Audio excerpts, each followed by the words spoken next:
maanta lama kala kacayo waa inta lagu afuri doonaa hawshaas insha Allah taala waan ka dhamaanay waa bilaabayna marka insha Allah history waa Soomaaliya lixdan sano ku dhawaad inaan noqdo dad ugu horreeyay dalka doorashada qabta marka shaqadan taasaan ugu muhiimsan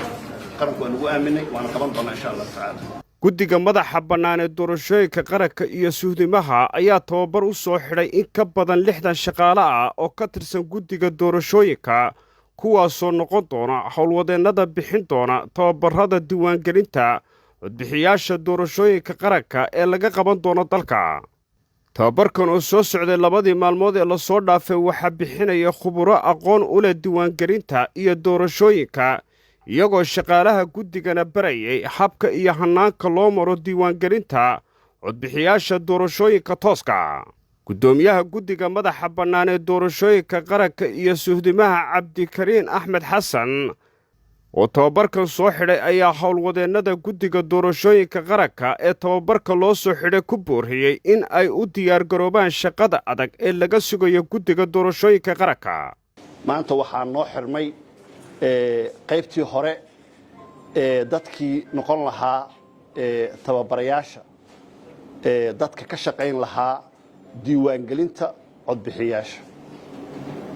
dad ku dhow 60 qof ayaa maanta u soo xirnay tababar la tababarayo qalabka loogu shaqeeyo habka dadka loo diiwaangeliyo doorashada nagu soo aadan ee bisha Juun 3 ee golaha deegaanka ah haddii Ilaahay subxaanahu wa ta'aala noo idmo waa maalin weyn waa maalin farxad leh oo guul ummadda Soomaaliya u soo hoyatay mar labaad shalay waxay ahayd qalabkii noo yimid 112 bili guddigan uu dhisnaa maantana waxaan xiraynaa dafcadii koowaad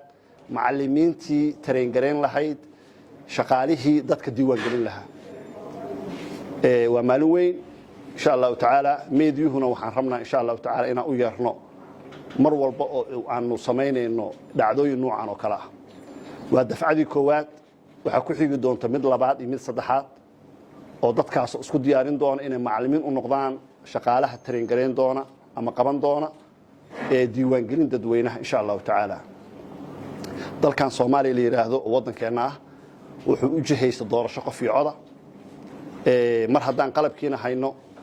macallimiintiina amaanta u soo xirnay qaybtii koowaad traininka qalabka sida loo isticmaalo dadka loo diiwaan geliyo si dadku si tareen gareeyaan waxa noo dhiman waa 2 talaabo inaan dadka diiwaan gelino iyo inaan bishii Juun 3 ummadda ay u soo dareeraan inay madaxdooda golaha deegaanka doortaan dhowr wajiyo kala duwan waa soo marnay